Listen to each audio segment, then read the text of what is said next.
واجب الاحترام دوستوں، بزرگوں، اللہ تبارک و تعالیٰ نے ہمیں دینی اسلام سے نوازا ہے اور اپنی رہنمائی کے لیے اپنے فضل و کرم سے قرآن کریم کو نازل فرمایا اور قیامت تک کے لیے اس کی حفاظت کی بھی خود ذمہ داری لی، اور اس میں ہر مشکل کی رہنمائی ہے، ہر مشکل کا حل ہے،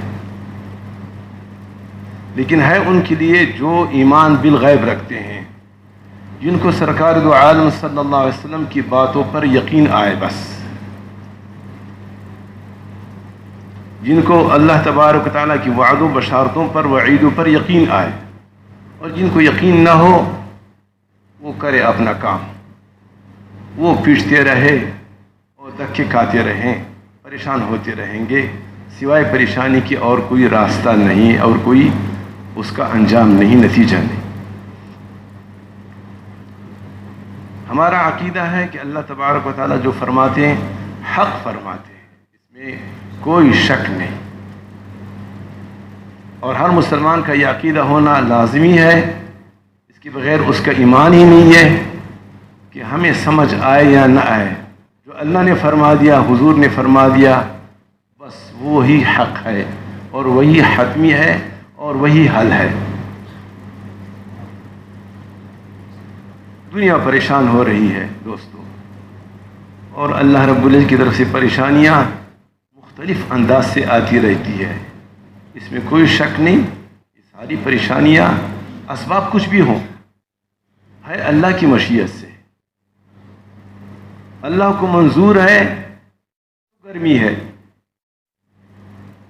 جہاں گرمی ہوتی تھی وہاں سردی ہے، جہاں سردی ہوتی تھی ہوائیں چلتی ہیں وہاں گرمی ہے۔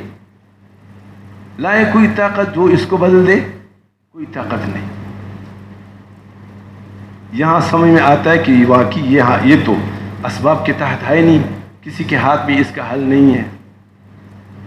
ایک پریشانی یہ آتی، مہنگائی ہے، مہنگائی ہے، یہ اس کی وجہ سے، فلاں کی وجہ سے، اس کی وجہ سے، ظاہری اسباب میں ماننے کی وجہ یہی ہے یا کچھ بھی ہے، لیکن ہے اللہ کی مشیت سے، اس میں کوئی شک نہیں۔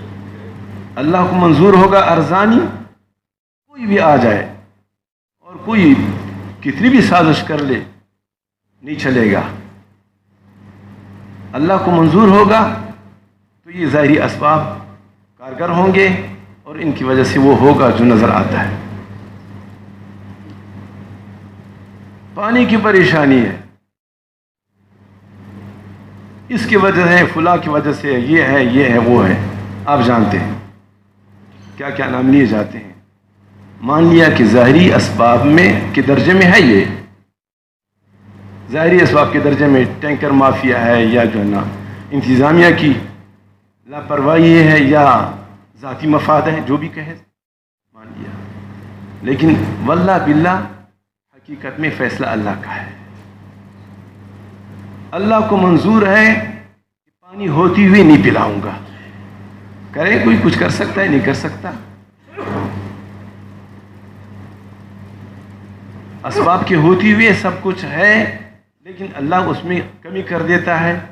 ظاہر اسباب کچھ بھی ہوتے ہیں، لیکن فیصلہ اللہ کا ہوتا ہے۔ کوئی بھی حال آتا ہے مسلمان پر تو کمزور ایمان والوں کی فوراً نظر اسباب پہ جاتی ہے۔ دوستو برا نہیں ماننا، میں سبق دے رہا ہوں۔ اللہ رب العزت اور اللہ کے رسول کی بتائے ہوئے جو احکامات ہے، جو ترتیب ہے، جو عقائد ہے، جو نظریات ہے، اس کے روشنی میں بولتا ہوں، اپنی طرف سے نہیں کہہ رہا۔ مسلمان پر کوئی بھی حال آئے، دوسروں پر بھی آتے ہیں، ان کا تو ہے ظاہری اسباب کا راستہ، لیکن مسلمان کے لیے ظاہری اسباب کا راستہ تیسرے چوتھے نمبر پر ہے۔ ایسا نہیں کہ نہیں ہے، لیکن تیسرے چوتھے نمبر پر۔ اور اگر ایسا نہ ہوتا تو پھر تو امتحان بھی نہ ہوتا۔ اللہ نے ظاہر اسباب بھی رکھے ہیں، اور اللہ تبارک و تعالیٰ نے یہ فیصلے نظر آتے رہتے ہیں، حالات کہ مسلمان پر بھی آتے ہیں، کافر پہ بھی آتے ہیں، اور ہر طرح کی دنیا میں یہ چیزیں آتی رہتی ہیں، لیکن مسلمان نے اس کو اس طرف لے جانا ہے، اور جو غیر مسلم ہیں جن کو اللہ پر عقیدہ نہیں ہے انہوں نے اس کو بالکل ظاہری اسباب کے ساتھ جوڑنا ہے۔ مسلمان نے صرف ظاہری اسباب کے ساتھ نہیں جوڑنا، اور ظاہری اسباب کو نظر انداز بھی نہیں کرنا۔ فرق سمجھو، بڑا باریک فرق ہے، اور اس لیے یہ باریک ہے کہ اسی میں تو امتحان ہے، اس میں تو آزمائش۔ تو جو بھی پریشانی آتی ہے یہ اللہ کا فرمان ہے، وما اصابکم من مصیبت فبإذن اللہ، وما اصاب من مصیبت الا بإذن اللہ، یعنی جو بھی پریشانی آتی ہے ہوتی ہے اللہ کی مشیت سے۔ اب مسلمان کی سوچ یہ ہونی چاہیے کہ ہے تو اللہ کو منظور، ورنہ کون ہے مائی کا لالا جو اس کو جو ہے نا اس کو ہمارے اوپر اس طرح مسلط کرتا۔ سورہ فاطر کی آیت ہے، وما يمسك من رحمة وما يرسل من رحمة فلا ممسك لها وما يمسك فلا مرسل له من بعد۔ مفہوم یہ ہے کہ اللہ نے کوئی رحمت کا فیصلہ کر دیا ہے تو کوئی نہیں ہے جو اس کو روک لے۔ ارزانی اللہ کی رحمت ہے، گرمی کے موسم میں ٹھنڈی ہوائیں اللہ کی رحمت ہے، پانی کا مہیا ہونا، اپنی ضرورت کی بقدر کافی ہونا اللہ کی رحمت ہے۔ تو اللہ رب العزت کی رحمت کو کوئی روک نہیں سکتا جب اللہ کو منظور ہو، اور جب اللہ کسی رحمت کو روک لے، کسی چیز کو روک لے، تو کوئی ایسا ہے نہیں قوت جو اس اللہ کی اس رکاوٹ کو دور کر دے۔ سورہ فاطر کی آیت غالباً تیسری ہے، دوسری ہے۔ تو جو بھی حالات آ رہے ہیں مسلمان کی نظر اس پر ہونی چاہیے کہ اللہ کی طرف سے ہے، اور وجہ اس کی ہمارے اعمال ہے، بجائے دوسرے کو مورد جرم قرار دے دینا۔ بھئی خود کے اندر کمی ہے، اپنی کمی ہے، ہمارے میں کمی نہ ہوتی تو اللہ کی رحمت کو کون روک سکتا؟ اللہ رب العزت نے اپنی رحمت کو روک لیا ہے، اور ہے ہمارے اعمال کی وجہ سے۔ تو اس وقت جیسے گرمی اللہ کی طرف سے ہے، پانی کی کمی بھی اللہ کی طرف سے ہے، اور وجہ ہمارے اعمال ہے۔ اور اس کا حل جیسے اس میں نظر آ رہا ہے کہ ہم کچھ بینر لگا دیں، کچھ آواز بلند کریں، کچھ کریں، اسباب کے درجے میں ہے، اس سے انکار نہیں، لیکن اس سے پہلے کچھ اور ہے جو مسلمان کو حکم ہے۔ یہاں کے نمازی ہمارے ساتھی ہے، پچھلے جمعے آیا،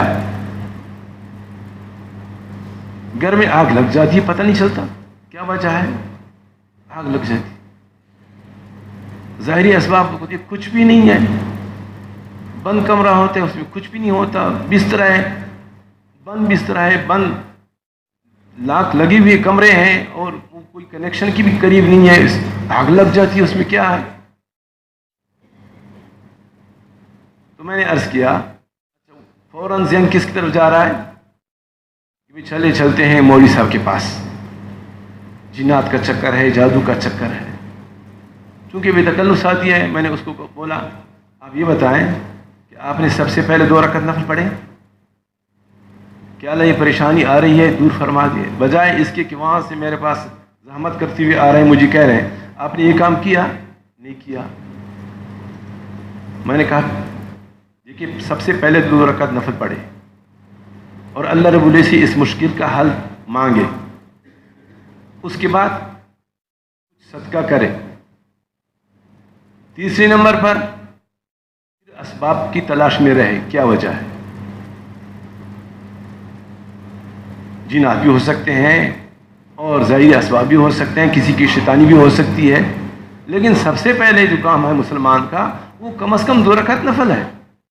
ایھا الذین آمنوا استعینوا بالصبر والصلاۃ، اے ایمان والو اللہ کی مدد حاصل کرو صبر اور نماز کے ذریعے سے۔ اب اس موقع پہ صبر تو نماز تو 2 رکعت نفل ہے، صبر کیا ہے کہ آپ بدگمانی نہ کریں کہ ماسی نے کیا ہوگا،